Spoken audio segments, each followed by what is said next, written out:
Je me nomme Malik Dem. L'essentiel donc de ce que nous désapprouvons donc sur l'élection du bureau fédéral au niveau de Kaolack, c'est que l'investiture s'est mal passée. La démarche utilisée par le parti a été déplorée par l'essentiel des camarades qui ont des secteurs avérés et qui ont réussi à massifier le parti au niveau de leur localité.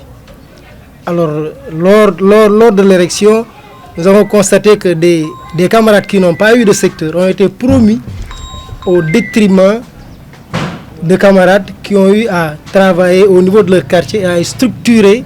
au niveau de leur quartier des secteurs donc du Parti démocratique sénégalais. Alors c'est ce qui a créé des tensions, des désagréments donc au niveau de l'investiture du bureau. Par la suite donc la réunion s'est terminée en queue de poisson. Donc il y a eu des discussions, les gens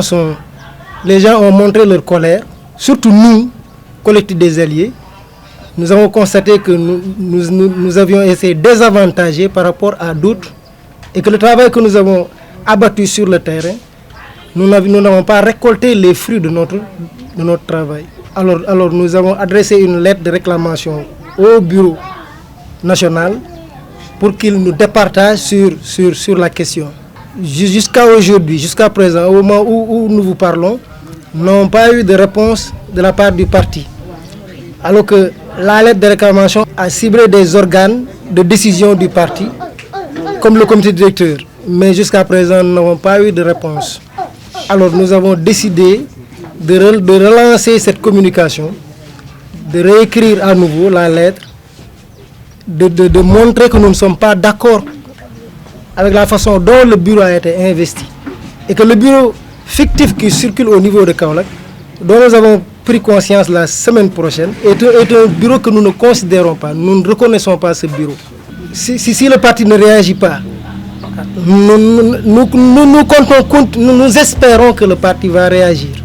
Nous espérons, nous ne comptons pas arriver à des dénouements malheureux. Nous voulons qu'il réagisse. Puisque c'est un comité directeur expérimenté en la matière, nous espérons réellement qu'ils réagiront. Ci contexte bi ñu nekk nag contexte politique bi ñu nekk mu concerné PDS nekk PDS Kaolack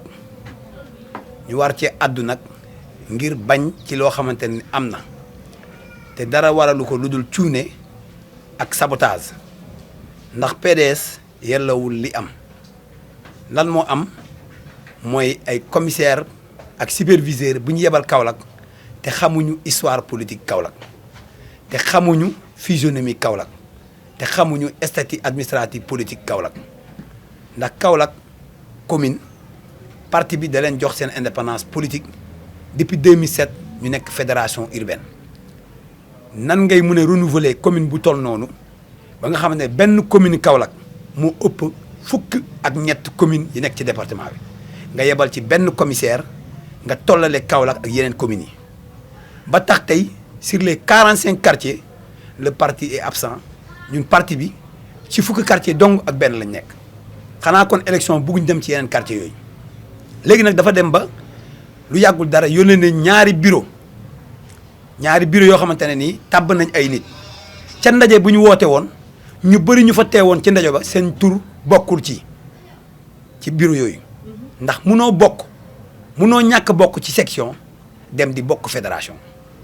ndax fédération mooy ëmb ay section fédération du ëmb benn section dañoo indil ñaari bureau nag bureau section ak bureau fédération ça veut dire que commune Kaolack am na section am na fédération tey ban bureau mooy interlocuteur parti bi tey parti bi buy ñëw Kaolack commune ban lay waxal ndax section lay waxal ndax fédération lay waxal loolu mooy tooñ Kaolack te parti bi ñi fa nekk ñi jiite commission nationale bi wane nañ xamuñu histoire parti bi ak Kaolack ñu jiite commission nationale bi sabotage la ñu def ngir néewal doole Kaolack. ñoom ñoo toog seen bureau di koose dindi Badou Ndour dindi Moustapha Mamadou Dieng dindi keneen teg ay nit ñoo xamante ne tey dañoo dem ba Thiès wuyoo na ñoom ñoo jiitu fii ñu recruter leen poste ñu ñëw taxaw ñu jóg leen parti bi. des jeunes yoo xam ne ñoo leen yaatal tatagal leen wane leen parce que Abdoulaye moo ñuy jàngal élargissement ñu jël ñooñu tey jiital leen léegi loolu yëpp détail la mais erreur bi mooy une commune comme Kaolack est érigée en fédération maanaam Kaolack commune boo ko boolee tolluwaayu poids am moo ëpp fukki commune ak ñett kon donc soo xamul suñ la yónnee da ngay lajji te erreur boobu mooy dañu liggéey contre les intérêts de Karim Wade mais beaucoup de responsables il y a des gens qui sont là je peux citer Badou Ndour je peux citer